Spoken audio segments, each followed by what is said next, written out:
Cuando nació María, lo primero que hicieron los médicos y enfermeras fue buscar entre sus piernas. No tardaron mucho en encontrarme y casi al unísono exclamaron: ¡Es un niño! Los padres de María lloraban de la emoción. A los pocos días la bautizaron. Claro que no le pusieron María, la llamaron Juan y le compraron muchos cochecitos, pistolas y soldaditos que a María, ella prefiere que le llamen así, no le gustaban. Hubiera preferido las muñecas de su prima, pero nunca le regalaron ni siquiera una de trapo. A los 5 años María se quedó a dormir en casa de su prima, apenas un año mayor que ella. La mamá de su prima las bañó juntas en la tina y entonces María se dio cuenta que su prima no tenía pene. La mamá de Patty, así se llama su prima, le explicó que la razón era que Patty era una niña y él, María, un niño.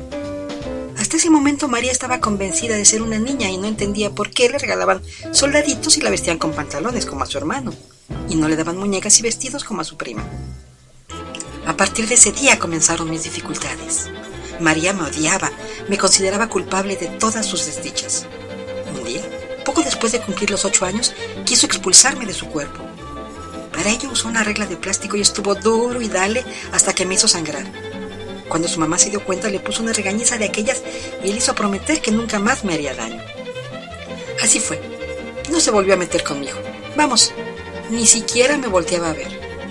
Cuando María se bañaba, apenas si me pasaba el jabón por encima, y al salir de la regadera de inmediato se cubría con la toalla para no ver mi imagen reflejada en el espejo.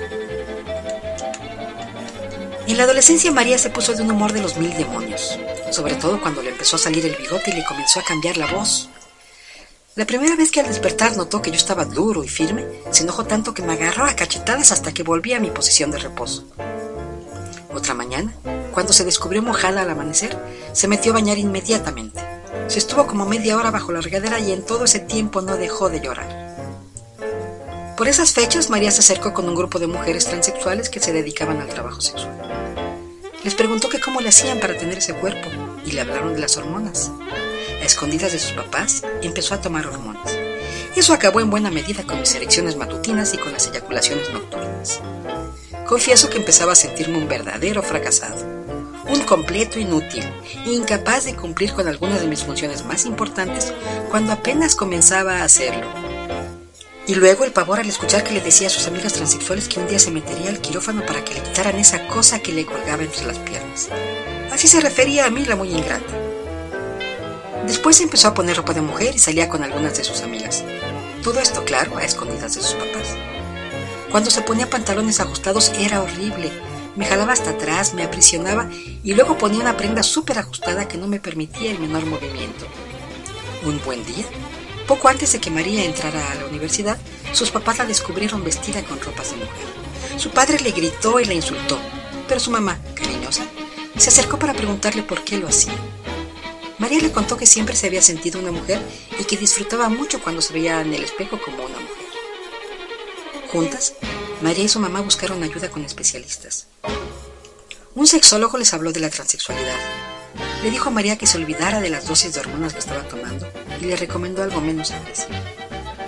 Tranquilizó a su mamá al decirle que eso no era ninguna enfermedad y que si le brindaba todo su apoyo y su cariño, iba a lograr que María se desarrollara como cualquier ser humano, con derecho a la libertad y a la felicidad. Yo volví a sobresaltarme cuando María le preguntó al sexólogo cómo cuánto costaría la operación para cambiar de sexo. Así le dijo, pero yo supe perfectamente a qué se refería. Me tranquilicé cuando el sexólogo le dijo que, en primer lugar, no es un cambio de sexo, sino en todo caso, una reasignación sexual, ya que el sexo va mucho más allá de los genitales, y que lo importante, por lo pronto, era que María pudiera expresarse libremente en el género con el que se identifica, es decir, como una mujer. Y en segundo lugar, que para pensar en ese tipo de operaciones, tendría que esperar a que pasaran por lo menos 2 años viviendo como mujer las 24 horas del día. ¡Qué alivio! En cuanto salió de la prepa, María comenzó a vivir como mujer con el apoyo de su mamá y de su papá, que a regañadientes, pero poniendo el cariño por delante, terminó por aceptar a su hija. Fue tanto su apoyo que el papá habló con unas amistades que tenía en la universidad para que le permitieran a María asistir a clases como una mujer. Poco tiempo después, el sexólogo le recomendó a María que acudiera a las reuniones con un grupo de travestis y transexuales que se juntaban cada 15 días en un parque para hablar de sus cosas. Ahí empezó a entender muy bien lo que le pasaba y se dio cuenta que ella no era un bicho raro, que había muchas mujeres y también algunos hombres como ella, que aun y cuando habían nacido con un cuerpo diferente, eran tan mujeres o tan hombres como cualquiera. El tiempo transcurría y estaban por cumplirse los 2 años que el sexólogo le había recomendado esperar para pensar en la cirugía de reasignación sexual. Me empecé a poner muy nervioso, sobre todo porque María ya había empezado a trabajar y ahorraba casi todo lo que ganaba para la famosa operación. Se cumplieron los 2 años. María volvió con el sexólogo y yo, por supuesto, muerto de miedo. El sexólogo le habló de los riesgos. Le dijo que la recuperación era muy dolorosa y que no siempre la nueva vagina tenía la sensibilidad suficiente como para disfrutar a plenitud de los placeres del erotismo. María, sin embargo, seguía firme en su decisión. Yo era el que ya no podía estar firme en ningún momento. Por esos días, María asistió a un evento en donde los especialistas daban pláticas y conferencias acerca de la diversidad sexual. Le llamó mucho la atención la charla que dio una mujer transexual en donde dijo que muchas veces la sociedad nos vende la falsa idea de que para ser mujeres necesitamos ajustarnos a los patrones establecidos y llegamos al extremo de mutilar nuestro cuerpo con la creencia de que solo con una vagina podremos ser auténticas mujeres. María y esta mujer platicaron un buen rato después de la charla. Las siguientes semanas fueron de muchas reflexiones para María y un buen día regresó con el sexólogo. A estas alturas María ya tenía muy claro que una cosa es el sexo biológico con el que nace la gente y otra el género con el que se identifica y en el que le gusta expresarse. María le dijo al sexólogo que había sido un proceso difícil pero emocionante aceptar su género y vivirlo a plenitud. Y que a partir de que se había aceptado como una persona del género femenino, su vida había cambiado para bien. Pero que muchas veces lo que no aceptamos es nuestro sexo biológico.